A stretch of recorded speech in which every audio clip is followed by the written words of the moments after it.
Hoy hablaremos con el doctor Àlex Teuler y la enfermera Silvia Iglesias, que son dos referentes del Departamento de Consejo Genético del Institut Català d'Oncologia d'Hospitalet. Ellos nos van a aclarar dudas acerca de los componentes hereditarios del cáncer, de si todos los cánceres de mama son hereditarios o no, de qué medidas se toman al respecto, qué estudios se hacen y toda una serie de dudas que se han podido plantear en la comunidad de soporte psicosocial online.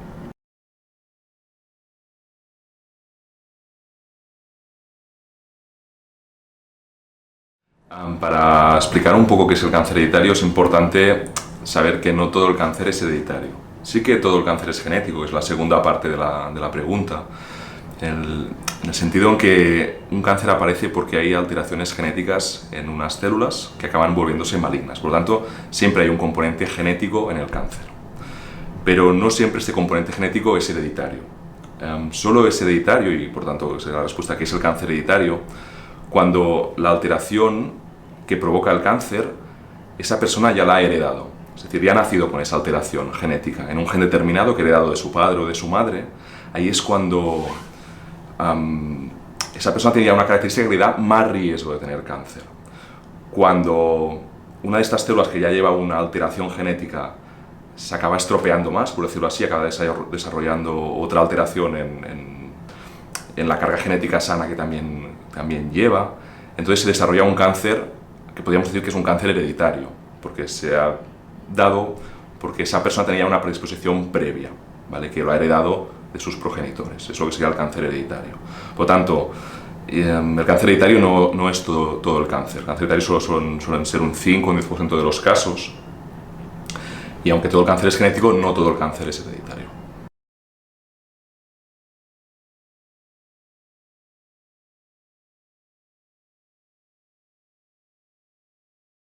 En principio, a día de hoy, no se está estudiando a todas las pacientes con cáncer de mama, ¿de acuerdo? Hacemos estudios genéticos que diríamos en sangre para ver si un cáncer es hereditario, ¿vale? Por lo tanto miraremos en la sangre de la paciente, cuando pensemos o cuando haya una sospecha clínica de que puede haber algo hereditario.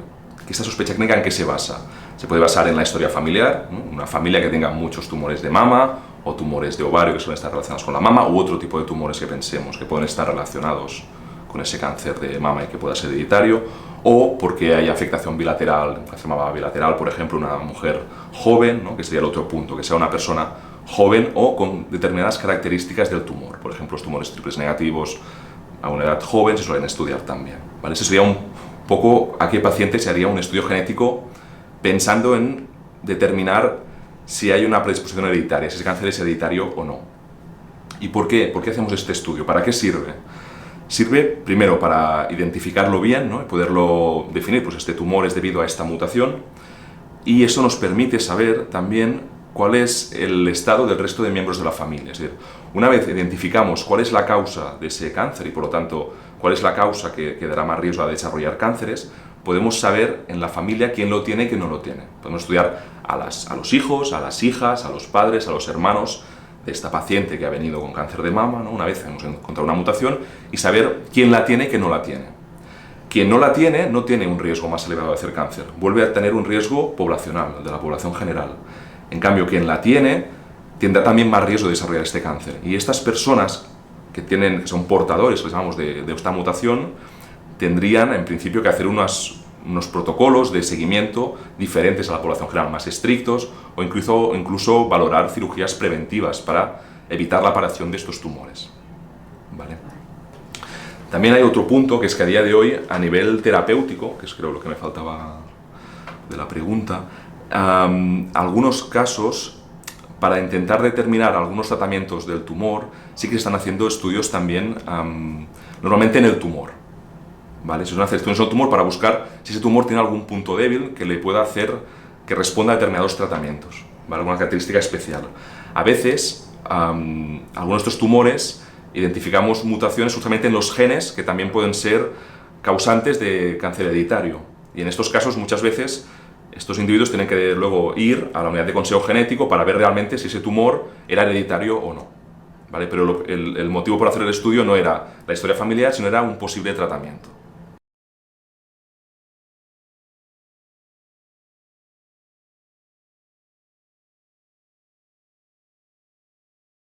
En caso de identificar una persona, en este caso normalmente hablamos de cáncer de mama, una mujer portadora, tenemos varias opciones a la hora de hacer el seguimiento de esta paciente. Por un lado está intentar evitar que el tumor aparezca, y en estas medidas principalmente lo más destacable es las cirugías preventivas. Los genes de cáncer de mama hay varios, cada vez conocemos más, los más típicos son BRCA1 y BRCA2, suelen asociar riesgo de cáncer de mama y cáncer de ovario. Por lo tanto, una opción es hacer cirugías preventivas tanto del ovario como de la mama. La del ovario suele ser a partir de los 35, 40, 45 y la de la mama la edad puede variar. Con esto lo que pretendemos es bajar el riesgo de esta paciente o esta persona que tiene una mutación, ¿no?, que puede ser un riesgo del 50-60% real, un cáncer de mama a lo largo de la vida, bajarlo a un 4 o un 5%, es decir, un riesgo inferior a la población general. ¿Todo el mundo que tiene una mutación tiene que hacer esta cirugía preventiva? La verdad es que no. Es verdad que en cuanto al ovario no tenemos una alternativa mejor de seguimiento, pero en cuanto a la mama hay mujeres que no están preparadas o no quieren someterse a una cirugía preventiva, porque esto implica pues, cambios corporales, una cirugía relativamente agresiva, a veces múltiples cirugías hasta obtener un buen resultado estético, ¿no?, entre muchas otras cosas. Y estas pacientes pueden optar por un seguimiento intensivo, que suele ser con mamografías y resonancias, con exploraciones cada 6 meses de la mama, y que, como comentaba, sí que se empiezan a una edad precoz, porque el riesgo de hacer cáncer de mama esa edad es más precoz, es cuando uno tiene una mutación. Vale, por eso decíamos que la edad joven era un marcador de cáncer hereditario. Por lo tanto, normalmente la edad de empezar suelen ser los 25 años, en la que empezaríamos los controles más intensivos y de una forma periódica, un poco hasta la edad ya anciana, adulta, tardía.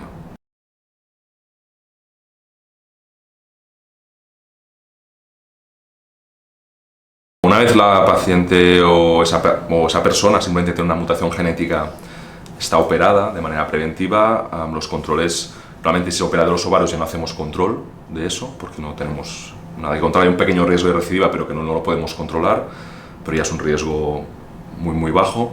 Y a nivel de la mama suelen ser controles clínicos, básicamente, es decir, exploración, no hace falta. Aquí hay un poco de controversia, pero la mayoría de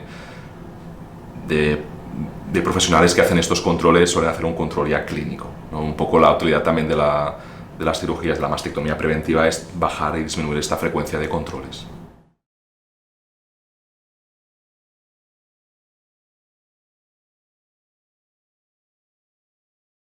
La edad que recomendamos para hacer el estudio genético depende en muchos casos de cuál es el gen, qué gen estamos mirando.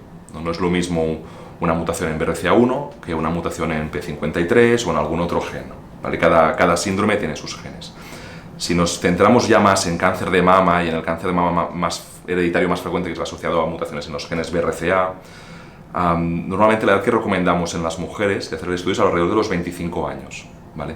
¿Por qué? Porque si lo hacemos en la infancia no les cambia el riesgo. Los niños que tienen mutaciones en BRCA no tienen más riesgo de nada y por lo tanto simplemente es saber si tienen o no la mutación, pero a nivel clínico no nos cambiará el manejo. Incluso el hecho de saber si uno tiene la mutación a esta edad tan precoces podría incluso cambiar un poco, por ejemplo, varios hermanos, unos con mutación, unos sin, bueno, podría incluso influir un poco en la manera de tratarlos por parte de los padres, un poco la preocupación hacia estos niños cuando son totalmente normales. Y luego en mujeres, sobre todo, donde vemos que el riesgo de cáncer de mama aumenta es alrededor de los 25 años. A partir de aquí es cuando realmente entrar a hacer un seguimiento intensivo es cuando tiene sentido, ¿no? Entonces, realmente lo hacemos justo antes de valorar si tiene que entrar en el seguimiento o no. En un chico puede ser diferente, porque las genes BRCA se expresan de una manera diferente, afectan más a la próstata y por lo tanto podría demorarse un poco más en el tiempo. También a veces un motivo para hacer el estudio genético es tener hijos. Si alguien quiere tener hijos más joven, pues probablemente el estudio lo haríamos antes. Es posible evitar la transmisión a día de hoy de una mutación a la descendencia, por lo tanto, el saber si puedes transmitirlo o no es importante también. Las medidas profilácticas normalmente las recomendamos también a partir de la edad en que el riesgo empieza a aumentar. En el cáncer de ovario, por ejemplo, que está asociado mucho al de mama en estos genes que hablamos de BRCA1, BRCA2, suele ser alrededor de los 35 o 40 años. Normalmente le damos tiempo a esa mujer a tener hijos, ¿no?, etcétera, etcétera, Y luego, una vez ya finalizado su deseo genésico, entonces se puede plantear la cirugía. También es la edad en que empieza ya poco a poco el riesgo de cáncer de ovario, 40, 35, 40, 40 y pocos. En función también de cada caso. Siempre hay que ajustar cada caso a la historia familiar, no es extrapolable un caso a otro. Siempre hay que ponerlo en un contexto de cada familia. Y luego la mastectomía sí que es más variable, podría ser entre los 25, los 40 o más adelante, no hay una edad. Sí que quizá la edad en que empieza el riesgo a aumentar de una forma un poco más clara es a partir de los 40, que suele ser muchas veces la edad alrededor de la que podemos valorarlo, pero se puede valorar antes, incluso después, y también depende mucho de la persona, primero, de las perspectivas que tenga, de cómo esa persona enfoque su propio caso, ¿no? Y el miedo que pueda tener o cómo lo valore. Y luego también de la misma historia familiar. No es lo mismo una familia que hay una mutación pero los tumores han aparecido más allá de los 65 años que otra chica que tenga una hermana que con 30 años ya tuvo un cáncer. Probablemente esta chica se lo tomará diferente y probablemente quiera hacer las medidas de prevención antes, ¿no?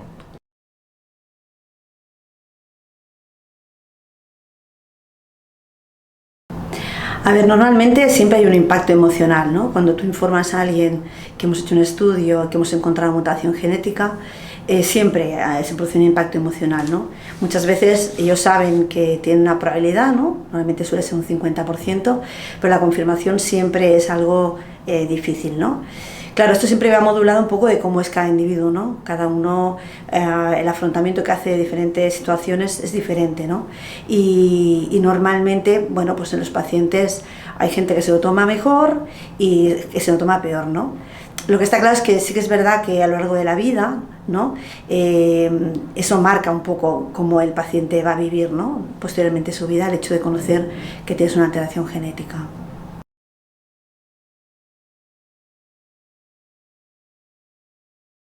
Yo creo que eso no modula, o sea, no cambia el hecho de querer o no ser madre o padre, ¿no? Si uno tiene claro antes del resultado que quiere serlo, lo va a ser.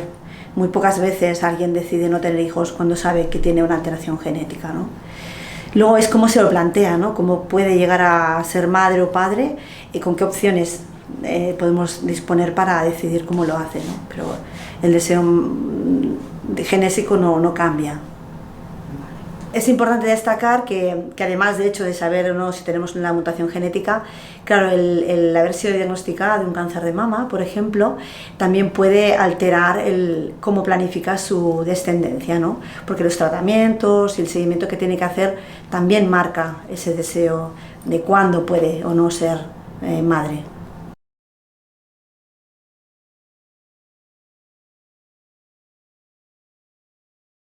Hombre, sí, está muy presente muchas veces. O sea, el sentirse culpable de algo que en el fondo no lo es, ¿no? Porque nadie elige qué gen te transmite a sus hijos, y eso es muy importante recalcarlo cuando lo explicamos, pero es inevitable que surja eso, la culpa, ¿no? El por qué he sido yo, o sobre todo cuando, por ejemplo, es una madre sana y su hija se enferma, el sentimiento de que la enfermedad viene por culpa de ella, ¿no? Por haberle transmitido el gen, es importante, ¿no? Claro, ese sentimiento es muy difícil de elaborar o de trabajar, ¿no? Porque eso se lleva muy dentro y nadie quiere que a sus hijos le pase nada, ¿no? Ese sentimiento sí que lo vemos. En mayor o menor grado se verbaliza siempre en las consultas.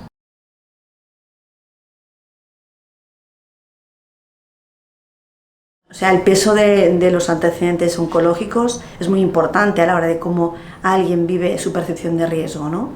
No es lo mismo una familia, por ejemplo, pequeña, que hay poquitos casos y han vivido, que cuando tú notificas que el resultado positivo, esa percepción de amenaza será menos intensa que una paciente que tiene muchos antecedentes oncológicos, que han fallecido muchos familiares.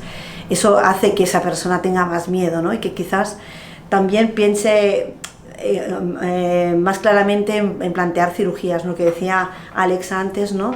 De realmente ante el miedo, pues me opero antes para evitar la enfermedad, ¿no? Pero está claro que la percepción de riesgo viene modulada por el número de familiares y si estos han fallecido o no.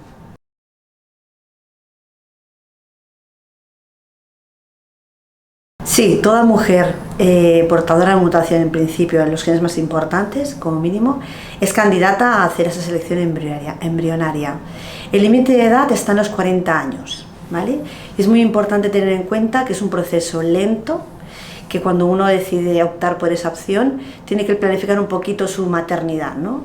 Entonces, nosotros siempre recomendamos que eso sea planificado teniendo en cuenta unos 2-3 años más o menos, para poder llegar a tener ¿no? un bebé libre de la enfermedad. Entonces, nosotros siempre recalcamos que es un proceso lento, que requiere mucha paciencia, ¿no? Y que a veces no va a ser siempre exitoso, o sea, no siempre que se va a producir vamos a tener un embarazo y este va a llegar a término.